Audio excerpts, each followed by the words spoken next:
Ai kuinka hyvin mä osaan ruotsia. En hund. Kött bullar och potatismos är det bäst. Menikö se oikein?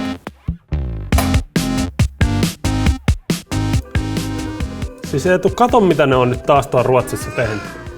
Mä en kyllä ymmärrä näiden ruotsalaisten huumoria. No, ne on ruotsalaisia. Ja sit tulikin mieleen, mulla oli Skype sovittu niiden kanssa. Fuck. Playhän on tosiaan Ruotsista kotoisin ja me joudutaan niiden kanssa aina välillä tekemisiin. Ei siinä mitään, ne on tosi hyviä tyyppejä, mutta kulttuurierot ja kielimuuri tuottaa pikkasen välillä ongelmia. Ruotsalaiset on kyllä tosi kohteliaita, ainakin suomalaisiin verrattuna. Suomalaisten kanssa Skype-keskustelut ei koskaan ala kysymyksellä, miten sun elämässäsi menee. Ruotsalaisten kanssa alkaa jostain syystä. Yes, hey, hello. Yes, life is very good. Finland, yes, warm, yes. How are you? Thank you, thank you, thank you. Enemmän kiusallista tästä tekee noin Skype-ongelmat. Meillä on tosi usein puhelut pätkii, on yhteysongelmia. Ja toinen kertoo siinä jotain juttua ja sit sun pitää kysyä, että voisit toistaa sen. Ja yleensä kolmannella kerralla niin sä vaan nyökkäilet ja annat olla, kun sä et kehtaa enää kysyä, mitä se toinen yritti sanoa. Are you there? Hey, you still there? Can't hear. Oh, okay, bye. Ja Skype-puhelut ruotsalaisten kanssa tuntuu olevan mahdoton lopettaa. Ainakaan silleen neutraalisti. Yes, yes, I will. Yeah, bye. Okay. Great. Yes, you too. Have a great weekend. Bye bye.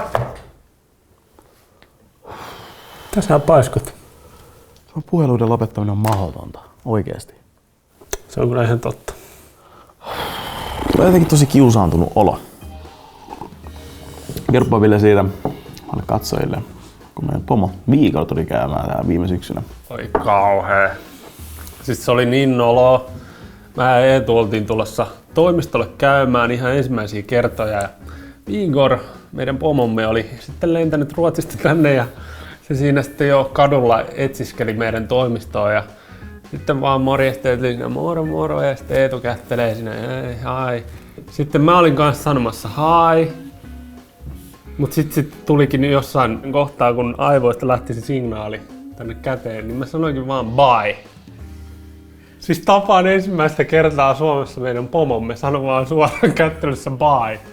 Juu, moro vaan, lähde menee. Mutta se ei huomannut sitä varmaan. Mulla jäi vaan niinku itellä tää mieleen tää tapaus. Tästä on puhuttu monesti. Niin on. Siis kauheat kringit tulee siitä, mutta samalla kertaa sä myös olit unohtanut avaimet kotiin. Kummatkin semmosia sähläjiä. Tyhjä toimisto, ei päästy edes sisään. Jep. Mulla ei ollut avain. Jep. Sitten odoteltiin siinä. Odoteltiin tossa sisäpihalla. Jep. Tosi hienoa, piti soittaa talkkaria vaan. se oli tän toimiston hyvä alku. Grobi-jätkille niinku harvinaisen vaikeeta tää niinku ruotsalaisten kanssa kohtaaminen. Oltiin Playdayssä. Sitten siinä kaikki iloisesti taas Viikoria kätellään siinä. Hai, silloin mä olin jo oppinut tän. Niin olit. Hai. Ja sitten Emppu siinä kanssa kättelee hai. Mut sitten Iiro. Mitä tekee Iiro? Siis se meni silleen ihan oudosti, että se ottaa niinku hai, sit se oli niinku vähän niinku näin ja näin, vai kumpi se on, ja sitten ne vaan halas. Ne vaan halas. Iiro sekä Viikor, kaikki muut siinä ympärillä. Mä, sinä, Emppu ja Miisa oltiin silleen, oh no, what is this? This is so awkward. What happened? Mua sattuu muistaa siis, oikeesti. Tää on ihan hirveä juttu ikinä. Se oli ihan kavalaa. Siis, mikään ei ole kiusallisempaa kuin tollainen. Siis kun ei tiedä mitä pitäisi tehdä, sit päädytään semmoiseen puoliväkinäiseen halaukseen. Mutta tää ei ole ensimmäinen halausepisodi. Emanuel sekä Mikke tulee käymään. Mä oon täällä yksin täällä toimistolla. Emanuel on siis Ville niinku Ruotsissa. Ville-tyyppi siellä. Niin kuin... Mikke on niinku minä täällä. Jep. No, nää tulee käymään. Mä oon täällä yksin toimistolla. Mä oon yleensä täällä ajoissa. Ja mä sitten oon täällä ja ovikello soi. Okei, se tulee Emanuel ja Mikke.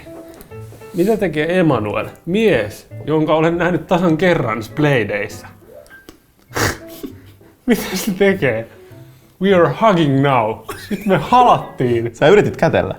Mä menin silleen, hi, how are you? We are hugging now. Ja halattiin. Mä oon siinä vaiheessa aivan lukossa. Sieltä tulee Mikke sieltä takaa. Mä oon silleen, okei, mitä mä nyt teen? Pitääkö mun kätellä? Vai pitääkö mun halata? No, mä yritin kätellä. Mut sit se tekee tälleen, hey, how are you? How are you? Sit mä oon silleen, what the fuck? Ja sit mä oon silleen, yeah, I'm fine! Silleen niinku... Mitä teet tossa tilanteessa? Sattuu, mä kuolen oikeesti. Tää on... I'm fine! Toi on kyllä. Siis kuinka vaikeeta voi olla kohdata ruotsalainen? Mä en tiedä. Silloin kun mä tulin sit vähän jälkeenpäin, 5 minuuttia myöhemmin, niin mä kattelin molempia. Niin. Ei ollut mitään halaamisepisodia, eikä lyöntiä. Miksi tää on näin vaikeeta mulle? Groupie guys. These fucking group guys. No on kyllä vaikeeta. Tässä meidän alttarilla kävi itse asiassa yksi aika hauska myös tässä tämän vuoden puolella sitten. Tänne tuli meille taas uusia tyyppejä. Siellä Ruotsissa on paljon ihmisiä töissä. Joo. Tuli 2 kaveria nimeltä David ja Teo. Joo. Ne tuli avustaa yhdessä kuvauksissa. Jep. Ja sitten semmonen niin kuin hyvä esimerkki ruotsalaisesta huumorista. Teo tulee tähän näin ihan vakavalla naamalla silleen, hey, who's this? Ja, Niin, no sinähän niin. se oot siinä. No minähän se on siinä. Sitten mä oon vaan silleen, että yeah, that's me. Sitten se kattoo mua silleen, I was joking. Siis mitä? Mä menin ihan lukkoon siinä tilanteessa. Mitä tossa tilanteessa teet? Se oli vaikeeta, koska sit se jatkuu. Se oli niinku vuorokauden täällä. Niin tuli aika monta tollaista tilannetta, että it was a joke by the way. Sitten me ei oikein tiedetty, missä vaiheessa pitäisi nauraa. Mitä tää ruotsalainen huumori on, kun se ei vaan niinku mene kaaliin. Se on ehkä tommoista niinku ironiaa. Se oli tosi kummallista. Ja kiusallista samaan aikaan. Miksi ei sulla ole tämmösiä tilanteita? Mä en tiedä, mä toivon, ettei tuu, kun mä en kestä. Sulla on noita Skype-episodeja. Skype-episodi, mutta se on sitten taas se, mä voin mennä itkemään yksin tonne nurkkaan. Sä et pääse karkuun sitä tilannetta, koko halaa sun. Niin. We are hugging now. Hey, how are you? I'm fine. Laps.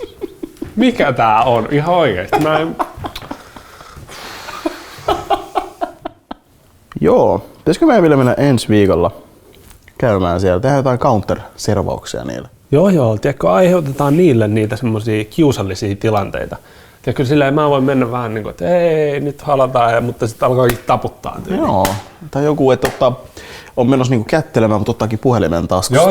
Joo. Mitähän ne reagoi tollaiseen? Pitää vähän mennä servaan niitä kyllä.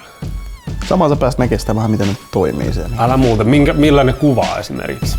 Värimääritteleekö ne ollenkaan?